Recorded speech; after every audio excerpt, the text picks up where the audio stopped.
Fala pessoal, meu nome é Eduardo Lopes, eu sou engenheiro florestal e nesse vídeo eu vou trazer aqui para vocês o novo Código Florestal. Ou seja, eu já tenho um vídeo no canal falando sobre a importância da legislação, tá? Então, surgiu uma dúvida aqui no meu trabalho, né, a respeito de uma demanda de um cliente e acontece que surgiu a dúvida e eu comecei a pesquisar aqui no Código Florestal, ou seja, na fonte da regra, né, que é a legislação. Então, eu bato sempre nessa tecla da importância da legislação em nossas carreiras profissionais. Então, o que acontece? Como eu já falei anteriormente, nós não somos obrigados a conhecer toda a legislação, nem o juiz, nem o profissional do direito conhece toda a legislação. Então, é por isso que os dispositivos legais eles estão aí para nos atender, né? Para serem sempre consultados quando necessário. Então, eu tive essa dúvida nessa consulta que eu fiz ao Código Florestal e surgiu aqui essa ideia de abrir o Código Florestal e ir comentando, tá? Lógico que não vai dar para ver tudo, até porque o dispositivo é um pouco extenso, mas a gente vai aqui vendo até onde conseguimos ir, tá bom? Então, vou passar aqui algumas dicas para vocês. Eu sei que esse conteúdo ele acaba se tornando massivo, então realmente quem tem a necessidade, né, que gosta da engenharia florestal vai tirar muitos bons proveitos, eu tenho certeza. E é basicamente isso, tá? Vamos aqui para a aula. Eu tenho certeza que vocês vão aproveitar muita coisa aqui do que eu vou falar. Não tenho nada roteirizado, mas vamos ver o que é que sai. Então, primeiro ponto, Código Florestal 651. Você coloca aqui no Google, tá? E aí, pessoal, a primeira dica que eu passo aqui para vocês, abram sempre as legislações aqui no Planalto, né? No site do planalto.gov. Então, quando a legislação ela é federal, ela vai estar aqui nesse site. Por que isso? Porque ela é sempre atualizada, tá? Então, a gente abre aqui, ó. E aí, quem não tem ainda muita familiaridade com buscas, né, por legislações, acaba se assustando um pouco. E vê essas letras aqui riscadas e, meu Deus, o que é isso? Mas calma, é o seguinte, um dispositivo legal, ele sempre é atualizado, tá? Então, é publicado um texto e durante o tempo, durante o passar dos anos, o pessoal vai vendo a necessidade de realizar mudanças, tá bom? Então, quando essas mudanças elas acontecem, o texto ele é vetado, tá? Então, assim, é vetado.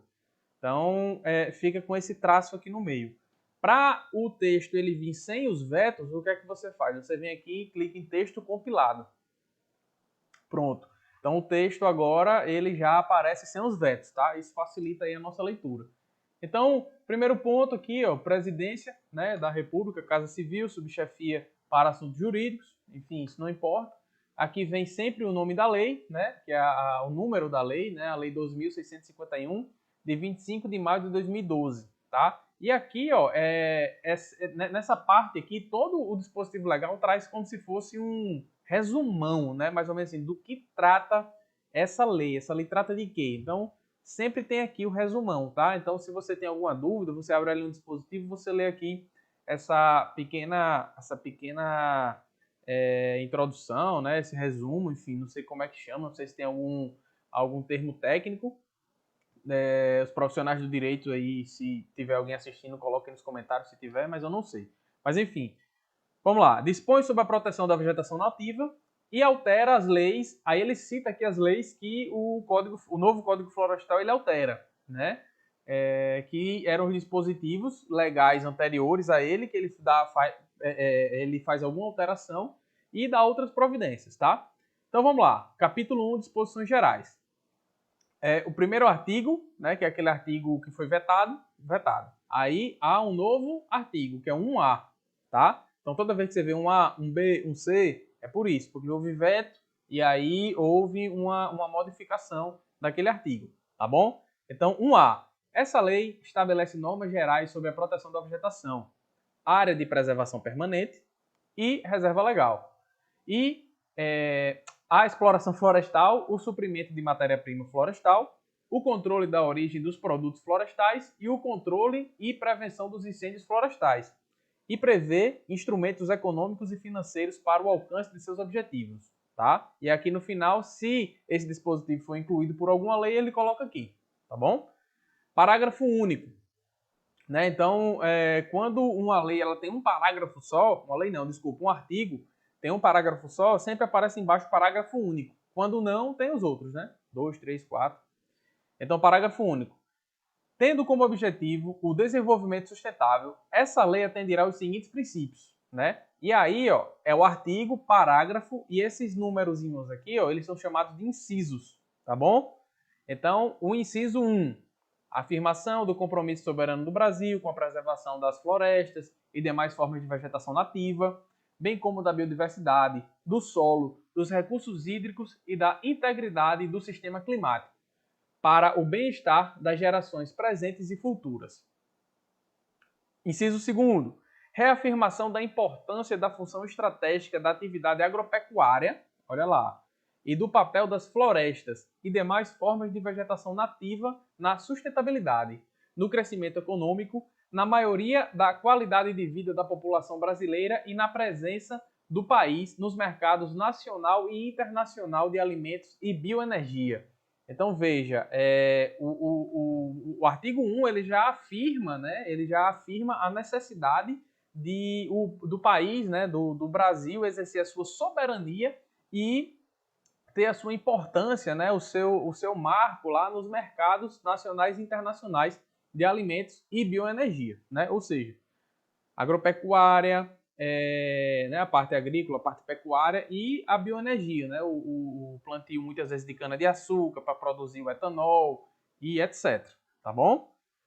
Bom, inciso 3, ação governamental de proteção e uso sustentável da floresta, consagrando o compromisso do país com a compatibilização e harmonização entre o uso produtivo da terra e a preservação da água, do solo e da vegetação. Ou seja, sustentabilidade, né? Em resumo, sustentabilidade. Essa palavra que está meio em moda. Mas, enfim, é o que o inciso 3 do artigo 1º, né, A, da Lei 12.651, falou. Inciso 4º, responsabilidade comum da União, Estados, Distrito Federal, ou seja, Brasília ali, né, e municípios, em colaboração com a sociedade civil, na criação de políticas para a preservação e restauração da vegetação nativa e de suas funções ecológicas e sociais nas áreas urbanas e rurais. 5. Fomento à pesquisa científica, a tecnologia na busca da inovação para o uso sustentável do solo e da água, a recuperação e a preservação das florestas e demais formas de vegetação nativa. Então, se você está escrevendo aí algum texto, né, para submeter em algum edital, você já utiliza esse dispositivo aqui como justificativa, né, da sua ideia, né? Se você tem alguma ideia de pesquisa científica, submeter para algum órgão, etc., você já coloca que o Código Florestal em seu inciso 5º, artigo 1, tem tal, enfim. A legislação ela serve também para justificar, né, os nossos interesses. 6º, criação e mobilização de incentivos econômicos para fomentar a preservação, a recuperação da vegetação nativa e para promover o desenvolvimento de atividades produtivas sustentáveis. Artigo 2º, né? Então até aqui era o artigo 1º, tá? Então agora a gente entra no artigo 2º. As florestas existem no território nacional e as demais formas de vegetação nativa, reconhecidas de utilidade às terras que revestem. São bens de interesse comum a todos os habitantes do país, exercendo-se os direitos de propriedade com as limitações que a legislação em geral e especialmente esta lei estabelece, tá bom? Então, parágrafo 1º. Esse símbolozinho aqui, pessoal, é parágrafo, tá? Então, parágrafo 1º. Na utilização e exploração da vegetação, as ações ou omissões contrárias às disposições dessas leis são consideradas uso irregular de propriedade. Ou seja, o que está nessa lei, certo? O que está escrito nessa lei, você pode seguir. Se você faz alguma ação ou omite, né, alguma informação contrária ao que está disposto nesse dispositivo legal aqui, são consideradas irregularidades, tá bom? Aplicando-se os procedimentos sumários previstos, aí fala aqui, ó, em qual dispositivo legal você vai ser submetido se você fizer essa esse uso inadequado aqui da sua propriedade, tá bom? Então você vê que vai para o Código de Processo Civil, né, nesse caso. Sem prejuízo da responsabilidade civil, nos termos do artigo, aí vem o outro aqui. Então veja assim, legislação ela é massiva mesmo, certo? É um pouco chato de você ficar lendo, principalmente para a gente que é técnico da área, a gente que é aquela parte de campo e etc. Mas assim, eu reforço a importância da gente saber legislação, tá bom? E das sanções administrativas, civis e penais. Essas disposições gerais, em toda a legislação, ela é um pouco abrangente, certo? E acaba se ficando um pouco chato. Mas quando chega lá na parte mais técnica, né, das nossas aplicações, melhora bastante. Então, assim, parágrafo 2º, né? As obrigações previstas nessa lei têm natureza real e são transmitidas ao sucessor, de qualquer natureza, no caso de transferência de domínio ou posse de imóvel rural, certo? Ou seja, se você atende um cliente e o cliente fala o seguinte, olha só, a gente tem aqui um passivo, né, na nossa propriedade, mas foi do antigo proprietário, não tem nada a ver com isso. Você já tem um argumento, ó, não é bem assim, certo? Não é bem assim. O Código Florestal fala que, né, em seu artigo 2º, parágrafo 2, né, parágrafo 2º, as obrigações previstas, né, nessa lei têm natureza real e são transmitidas ao sucessor, né? De qualquer natureza, não importa se é um herdeiro, né, se a transmissão da propriedade por causa mortis, não importa se é por compra, não importa. As obrigações previstas nessa lei não deixam de ser exigidas. Certo? Então vamos lá, artigo 3º. Para o efeito dessa lei, entende-se por Amazônia Legal, né? Os estados do Acre, Pará, Amazonas, Roraima, Rondônia, Amapá e Mato Grosso. E as regiões situadas ao norte do paralelo, né? Ele dá aqui o grau 13º sul, né, dos estados de Tocantins e Goiás, e no meridiano 44 oeste, né, do estado do Maranhão. Ou seja, a Amazônia Legal é sobreposta nesses estados e nessas áreas aqui desses estados citados. Então, aonde nessa legislação, nesse dispositivo, tiver Amazônia Legal, é esse o entendimento, tá? Então, vamos seguir aqui, né? Inciso 2, né? Inciso 2º. APP, né? O que é APP? Né? A gente fala tanto de APP. Então, vamos lá. Vamos ver o que é que o Código Florestal diz que é APP. Então, entende-se, né, por APP, área protegida, coberta ou não por vegetação nativa, com a função ambiental de preservar os recursos hídricos, a paisagem, a estabilidade geológica e a biodiversidade, facilitar o fluxo gênico da fauna e da flora, proteger o solo e assegurar o bem-estar das populações humanas. Então veja só, a APP ela não é uma vegetação, né? Eu já ouvi pessoas falando assim, mas a APP é a vegetação. Não, a APP é uma faixa de terra, né? É uma delimitação geográfica, tá? E independe de ter vegetação, tá? Ele coloca aqui, ó, né? É uma área protegida, coberta ou não por vegetação nativa. Então, lá na frente, quando você estiver verificando a parte de APP e disser assim, no topo de morro é um APP. Então, não importa se tem vegetação ou não tem no topo de morro, é um APP. Tá? Então, para efeito de licenciamento, para efeito de uma avaliação de um órgão ambiental, para algum empreendimento que você está trabalhando, não importa se tem vegetação ou não. Né? APP é APP, é uma área, é uma delimitação geográfica com alguns critérios que lá na frente o Código Florestal ele traz. Então, isso é a importância de se ler uma legislação. Então, vamos lá. Reserva legal. Área localizada no interior de uma propriedade ou posse rural, delimitada nos termos do artigo 12, né, dessa legislação, com a função de assegurar o uso econômico de modo sustentável dos recursos naturais do imóvel rural, auxiliar a conservação e a rentabilização dos processos ecológicos. A reabilitação dos processos ecológicos e promover a conservação da biodiversidade, bem como o abrigo e a proteção de fauna silvestre e da flora nativa. Tá? Então, isso aqui, definição de reserva legal. Definição de área rural consolidada. Né? A gente escuta muito falar isso quando a gente está submetendo lá nosso processo no CAR, né? No Cadastro Ambiental Rural. Então, o que é uma área consolidada? Então, é a área do imóvel rural com ocupação antrópica, ou seja, interferência humana, né, onde houve interferência humana, anterior à data de 22 de julho de 2008, tá? Com edificações, benfeitorias ou atividades agro-silvio-pastoris, admitidas nesse último caso, ou seja, nas atividades agro-silvio-pastoris, a adoção do regime de pousio. Então, o que é pousio? Pousio é quando você tinha uma área agricultável, né, ou utilizava ali na pecuária e está deixando aquela área em descanso por, no máximo, 5 anos, se eu não me engano.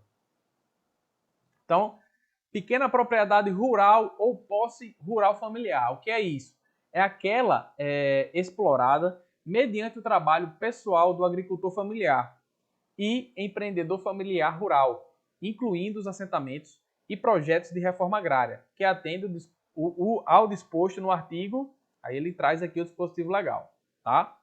Uso alternativo do solo, veja só quem apareceu aqui. A gente fala tanto, vamos fazer uma supressão para o uso alternativo do solo. Olha, que bacana. De onde é que saiu isso? Saiu daqui. Então, o que é o uso alternativo do solo? É a substituição da vegetação nativa e formações sucessoras por outras coberturas do solo, como atividades agropecuárias, industriais, geração e transmissão de energia, mineração, transporte, assentamentos urbanos ou outras formas de ocupação humana. Ou seja, é aquilo, é a retirada da vegetação para incluir ali naquele espaço, né, onde aquela vegetação ela habitava, algum tipo de empreendimento, né? Basicamente empreendimentos ou habitações humanas, tá bom? Mas para habitações humanas precisa de empreendimentos, precisa de construções, de casas, etc. Então isso é o uso alternativo do solo, tá? Manejo sustentável, o que é isso? É a administração da vegetação natural para a obtenção de benefícios econômicos, ou seja, um plano de manejo florestal sustentável é um manejo sustentável, tá? Da floresta, um exemplo. Sociais e ambientais, respeitando-se os mecanismos de sustentação do ecossistema, objeto do manejo, e considerando-se cumulativa ou alternativamente a utilização de múltiplas espécies madeireiras ou não, de múltiplos produtos e subprodutos da flora, bem como a utilização de bens e serviços. Ou seja, é o uso sustentável daquele bem natural que você está querendo utilizar, tá? Então, por exemplo, se eu não me engano, é em Alagoas, é no Sergipe, tem um pessoal que faz o uso sustentável da mangaba, né? Então, tem umas ONGs lá que fazem, umas cooperativas que fazem a coleta da mangaba, né? Então, é tudo licenciado, eles fazem tudo certinho lá, eles extraem a mangaba numa determinada época, não fazem a derrubada, né, da árvore. Ou seja, é a sustentabilidade. É utilizar aquele recurso de uma forma que aquele recurso sempre exista. Ponto. Tá bom? Eu vou fazer, por exemplo, aqui na Caatinga, o plano de manejo florestal sustentável é muito comum ser utilizado o corte raso da vegetação. O que é isso? É a derrubada total de um determinado talhão. Só que a propriedade, quando é submetida pelo plano de manejo florestal sustentável, ela é dividida em diversos talhões. Então, cada ano eu vou lá e corto um determinado talhão. No outro ano eu corto um outro talhão. Então, quando chegar ao fim do ciclo, aquele primeiro talhão ele já vai estar todo reflorestado, tá? Então, eu vou ter sempre a utilização do recurso, né, no caso a madeira, de uma forma sustentável, tá bom? Então, esse é o plano de manejo florestal sustentável aqui na Caatinga. No Amazonas é diferente. Então, é basicamente isso, né, o manejo sustentável. 4, né, inciso 8º, utilidade pública. Aí, pessoal, dentro do inciso, certo, tem as alíneas. Então, esse A, B, C, D é chamado de alínea, tá ok? Então, vamos lá. Utilidade pública, a linha A, as atividades de segurança nacional e proteção sanitária. B, obras de infraestrutura destinadas a concessões e aos serviços públicos de transporte, sistema viário, inclusive aqueles que necessitam ou aquele necessário ao parcelamento do solo urbano aprovados pelos municípios. Isso aqui vai estar muito nos planos diretores de cada município, certo? Saneamento, energia, telecomunicações, radiodifusão, bem como mineração, exceto, nesse último caso, a extração de areia, argila, saibro e cascalho. Ou seja, a atividade de mineração é considerada de utilidade pública, tá bom? A não ser que o bem mineral a ser extraído seja areia, argila, saibro ou cascalho. C. Atividades de obra de defesa civil. D. Atividades que comprovadamente proporcionem melhorias na proteção das funções ambientais referidas no inciso 2 desse artigo. Outras atividades similares devidamente caracterizadas, e motivadas em procedimentos administrativos próprios, quando inexistir alternativa técnica e locacional ao empreendimento proposto, definidas em ato do chefe do Poder Executivo Federal. Quem é o chefe do Poder Executivo Federal? O Presidente da República. Isso aqui que eu falei até agora foi utilidade pública. Agora a gente vem para interesse social. Eduardo, o que é isso? Vamos ver. A linha A. As atividades imprescindíveis à proteção da integridade da vegetação nativa, tais como prevenção, combate e controle a fogo, controle de erosão, erradicação de invasoras e proteção de plantios com espécies nativas. Então isso é considerado interesse social. Exploração agroflorestal sustentável praticada na pequena propriedade ou posse rural familiar ou por povos e comunidades tradicionais, são os quilombolas, indígenas, etc. Desde que não descaracterize a cobertura vegetal existente e não prejudique a função ambiental da área. A linha C, a implicação da infraestrutura pública destinada a esportes, lazer e atividades educacionais, culturais ao ar livre em áreas urbanas e rurais consolidadas, observadas as condições estabelecidas nessa lei. Ou seja, que são praças, são parques urbanos, etc., que enquadram como interesse social. Tá? A regularização fundiária dos assentamentos humanos, são os assentamentos rurais, normalmente, que o órgão federal responsável por cuidar disso é o INCRA, ocupados predominantemente por populações de baixa renda em áreas urbanas consolidadas, observadas as condições estabelecidas na Lei X. A linha E, implantação de instalações necessárias à captação e condução de água e de efluentes tratados para projetos cujos recursos hídricos são partes integrantes e essenciais da atividade. Então aqui traz aquedutos, estações de tratamento de esgotos e estações de tratamento de efluentes. As atividades de pesquisa e extração de areia, argila, saibro e cascalho, outorgadas pela autoridade competente. Então veja, essas atividades aqui elas não são utilidade pública, mas são de interesse social. G. Outras atividades similares, devidamente caracterizadas e motivadas em procedimentos administrativos próprios. Então cada órgão aí vai ter a sua tabela de enquadramento, para cada tipo de empreendimento que você vai trabalhar. Quando inexistir alternativa técnica e locacional da atividade proposta, definidas em atos, novamente, pelo chefe do Poder Executivo Federal. 10. Atividades eventuais ou de baixo impacto ambiental. Então, o que são as atividades de baixo impacto ambiental? Então, a linha A, abertura de pequenas vias de acesso interno e suas pontes e pontilhões, quando necessária, a travessia de um curso d'água, ao acesso de pessoas e animais para a obtenção de água ou a retirada de produtos oriundos de atividades de manejo agroflorestal sustentável. Então veja aqui que ele traz os parâmetros de o que é uma atividade eventual de baixo impacto. Por que é importante saber disso? Porque quando você vai licenciar alguma obra, algum empreendimento, você tem que enquadrar esse empreendimento em algum nível de potencial daquele empreendimento. Então, por exemplo, pode ser que no órgão ambiental que você esteja trabalhando, tem dizendo lá que atividade de baixo impacto e tal, pode ser feito dentro de uma área de preservação permanente. Então, como é que eu vou saber se aquela atividade é ou não é de baixo impacto e eu posso fazer ela dentro de uma APP? Eu tenho que saber o que é o enquadramento dessa atividade, entendeu? Então, B. Implantação de instalações necessárias à captação e condução de água e efluentes tratados, desde que comprovada a outorga do direito de uso da água, quando couber. Então, quem é que faz essas outorgas de uso da água? É o órgão, como é que eu posso falar? Não sei se é o órgão que é responsável pelo gerenciamento dos recursos hídricos aí do seu estado ou município. Aqui no Rio Grande do Norte é o IGARNE, que é o Instituto de Gerenciamento de Recursos Hídricos do Rio Grande do Norte. Então, cada estado ou município tem o seu. Tem os municípios aqui que tem os seus institutos, ou, enfim, seus institutos próprios, entendeu? Então, C, implantação de trilhas para o desenvolvimento do ecoturismo. Então, veja, se você tem um cliente que tem uma propriedade e ele está querendo fazer uma trilha, né, abrir uma certa picada dentro da sua propriedade, que o intuito final é uma trilha para ecoturismo. Então, você já sabe que isso aqui é uma atividade ambiental de baixo impacto, né? Então, não vai seguir um rito normal de licenciamento, vai ter um outro procedimento mais simplificado para você licenciar. D, construção de rampas de lançamento de barcos e de pequenos ancoradouros, construção de moradias e agricultura familiar remanescente de comunidades quilombolas e de outras populações extrativistas e tradicionais em áreas rurais, onde o abastecimento de água se dê pelo esforço próprio de moradores.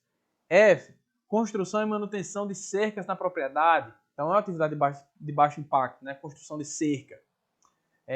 Pesquisa científica relativa a recursos ambientais, respeitados os outros requisitos previstos na legislação aplicável. H. Coleta de produtos não madeireiros para fins de subsistência e produção de mudas, né, como sementes, castanhas e frutos, respeitada a legislação específica de acesso à recuperação a recursos genéticos, certo? Ou seja, uma coleta de frutos, né, como eu falei anteriormente, para beneficiamento de sementes, por exemplo, para fazer mudas, é uma atividade de baixo impacto.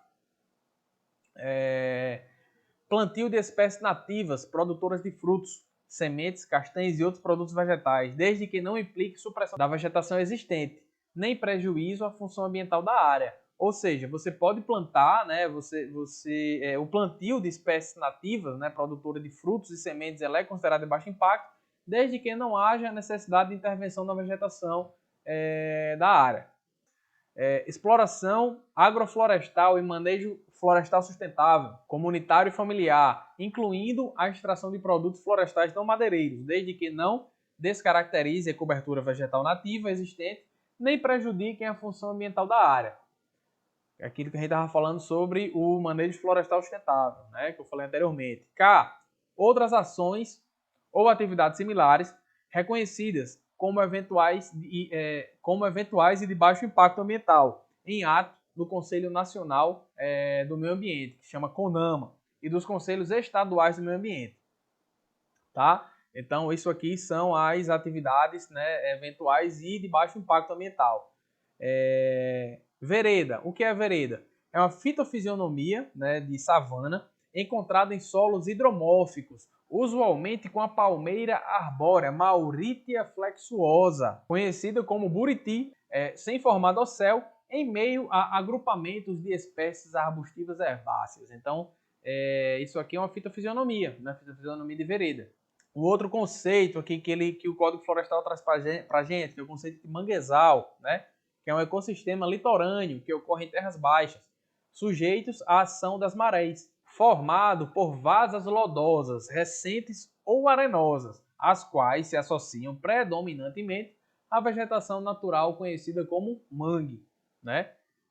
Com influência fluvio-marinha, típica de solos limosos de regiões estuarinas, né? E com dispersão descontínua ao longo da costa brasileira, entre os estados do Amapá e Santa Catarina. Então veja que é quase toda a costa do Brasil, né?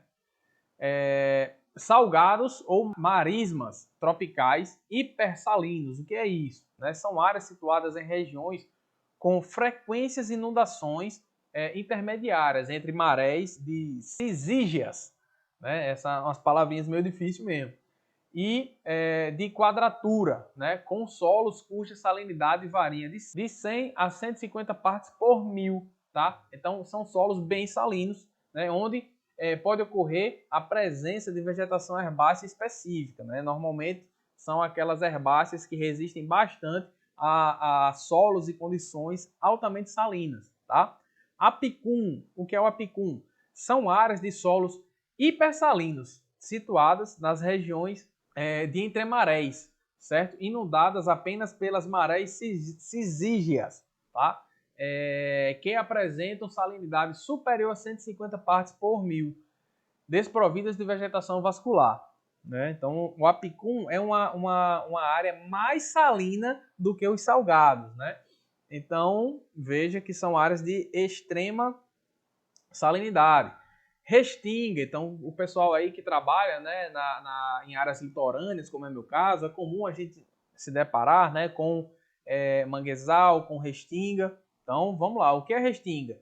É um depósito arenoso paralelo à linha costeira, de forma geralmente alongada, produzido por processo de sedimentação, onde se encontra diferentes comunidades que recebem influência marinha, com cobertura vegetal em mosaico, encontradas em praias, cordões arenosos, dunas e depressões, apresentando, de acordo com o estágio sucessional, extrato herbáceo, extrato arbustivo e arbóreo, né? Esse último mais interiorizado, ou seja, quanto mais para dentro do interior, mais arbóreo a fitofisionomia de restinga fica. Então, por que é importante eu saber disso, né? Eu saber o que é mangue, o que é restinga, porque, por exemplo, pode cair aí algum empreendimento em restinga, né, em mangue, e lá na frente o Código Florestal vai dizer, o mangue é um APP, né, a restinga, dependendo do seu empreendimento, pode haver supressão, não pode haver supressão, então eu tenho que saber o que é, né, aquela vegetação em que eu vou trabalhar, tá bom? Então, se eu não souber, eu não tenho como fazer, tá bom? Então, veja que é um conteúdozinho meio massivo mesmo, meio denso, mas é necessário, tá?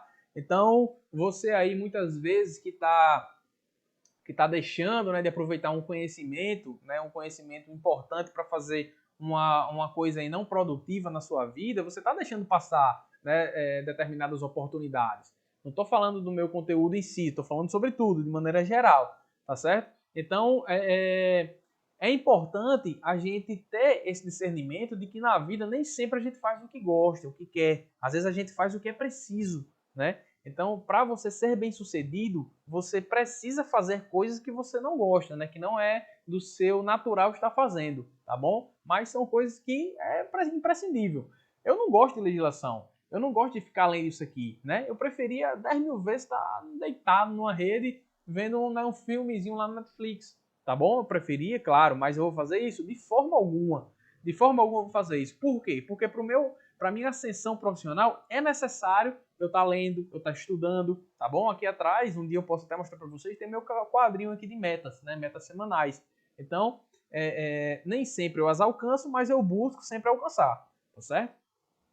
Então vamos voltar aqui. O que é uma nascente, tá? Então vamos lá. De acordo com o Código Florestal, a nascente é um afloramento natural do lençol freático que apresenta perenidade e dá início a um curso d'água. Tá? Então veja, aqui está a superfície, tá? A superfície do terreno, do solo, e o lençol freático ele está aqui embaixo. Então, nos pontos onde há uma depressão, deixa eu enquadrar aqui minha mão, onde há uma depressão, certo? E o lençol ele aflora para a superfície, aqui dá uma nascente, tá? Então a nascente é isso. Olho d'água é um afloramento natural do lençol freático, mesmo que intermitente. Então, normalmente, o olho d'água ele é uma nascente pontual, tá? E essa nascente aqui, normalmente, ela é difusa, ou seja, o afloramento dela não dá no único ponto. Então, é basicamente esse aí a diferença. Então, leito regular, o que é isso? A gente utiliza muito isso aqui, vai utilizar muito quando chegar na parte de APP, né?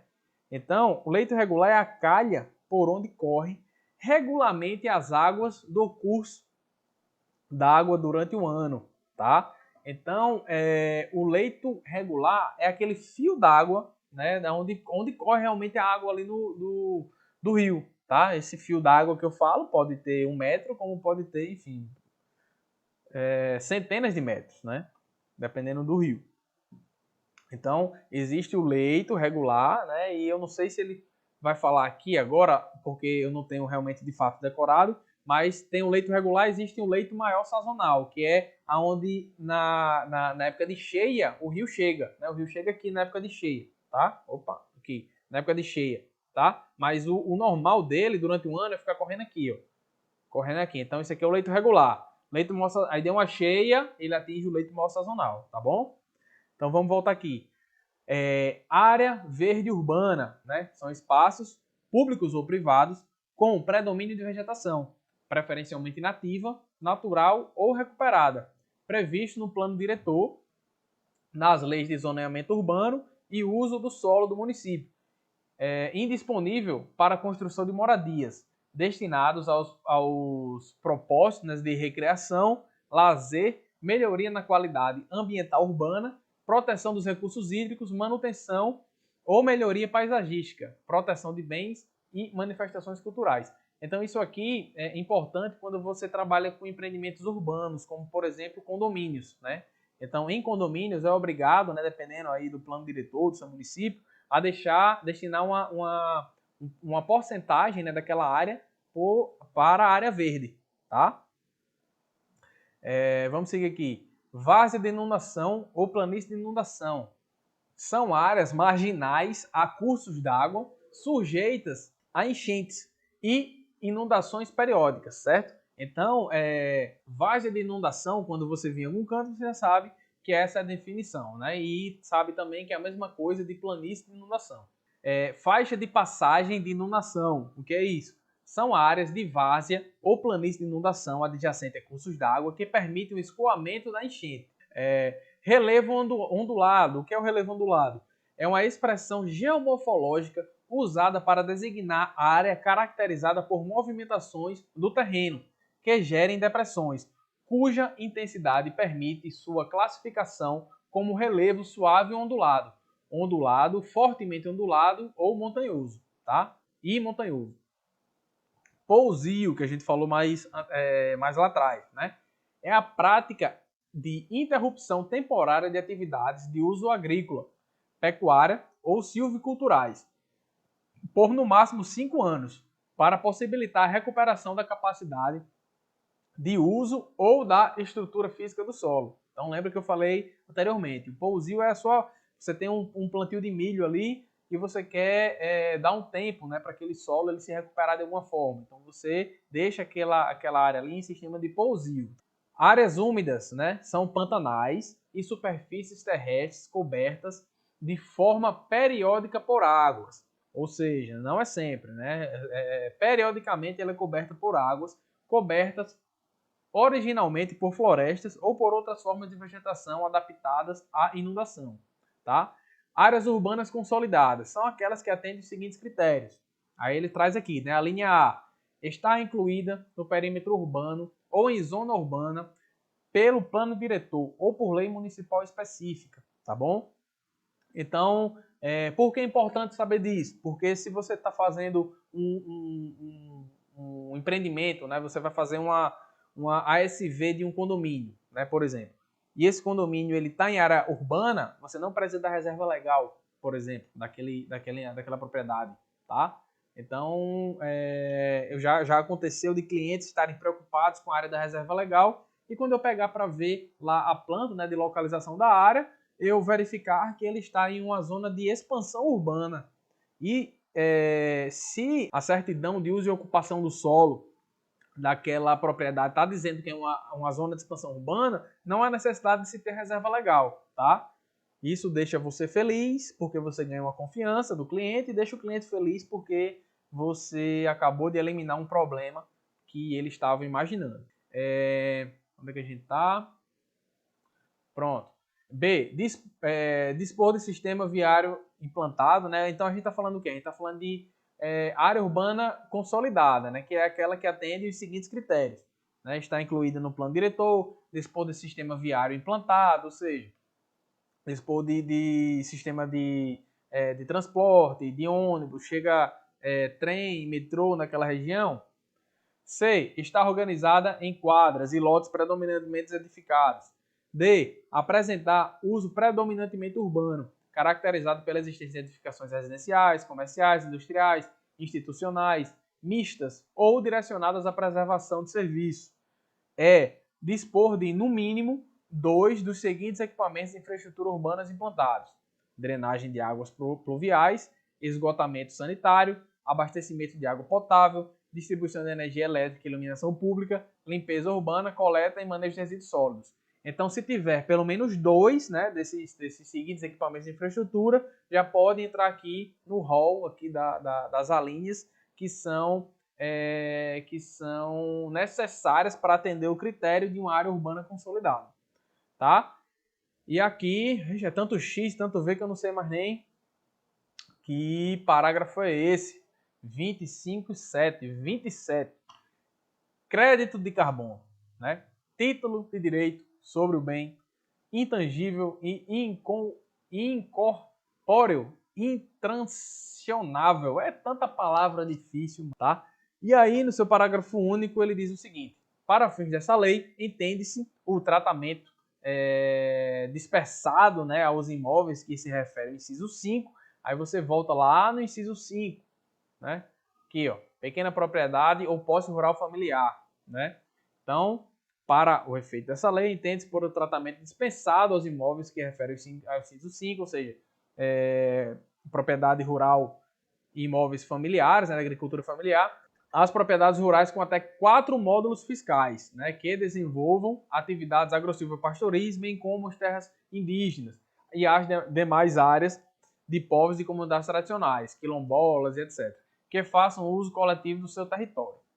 Bom, pessoal, essa questão aqui dos módulos, né, dos módulos fiscais, essa quantificação é realizada município por município, tá? Então você tem que colocar aí no Google, né, módulos fiscais município X. Aí ele vai dizer que um módulo fiscal naquele determinado município equivale a X hectares, tá? Então tem municípios que um módulo fiscal equivale a 15 hectares, outro que equivale a 10, outro que equivale a 20, e aí depende do município que você está trabalhando, tá bom? Então, pessoal, as disposições gerais aqui, né, do Código Florestal são essas, tá? Aqui embaixo no capítulo 2 fala das áreas de preservação permanente, já é um assunto mais interessante, né? Fica mais prático da gente dar exemplos, da gente trazer aqui para conversar com vocês. Não vou fazer agora porque vou ter que emendar aqui em outro serviço, né? Mas eu vou gravar, né, essa continuação dessa leitura, né, comentada do Código Florestal, né, pela ótica de um engenheiro florestal. Então veja, novamente eu reafirmo a importância do entendimento e compreensão das legislações dos dispositivos legais. Apesar de que eu não sou advogado, nós, né? Se você também é um engenheiro florestal ou trabalha na área ambiental, não é um advogado, mas nós temos assim a obrigação de entender, né? De entender a respeito da regra do nosso jogo, tá bom? Então eu indico fortemente seguir aí, tem pessoas, tem pessoas que eu sigo maravilhosas, né? Que falam a respeito de legislação ambiental. E aí eu indico realmente que você, se você quiser se aprofundar mais, né, seguir advogados, pessoas que realmente são profissionais do direito, né? E aí é imprescindível, certo? Imprescindível o conhecimento mais aprofundado a partir da ótica de profissionais do direito, tá ok? Então veja que a informação que eu passo para você aqui, ela é uma informação complementar, ela não é uma informação que vai eximir você de buscar, né, de conhecer um pouco mais a respeito de legislações com profissionais da área. Então eu fico à disposição, qualquer dúvida coloque aí nos comentários, certo? Eu sei que esse assunto aqui foi um pouco massivo, certo? Não é um assunto que é legal de acompanhar, de ficar vendo, não é um assunto que prende atenção, ele é realmente um pouco chato, mas é uma parte imprescindível aí da nossa atuação profissional, tá certo? Então qualquer dúvida deixa nos comentários, eu fico aqui inteira à disposição de vocês, tá ok? Forte abraço.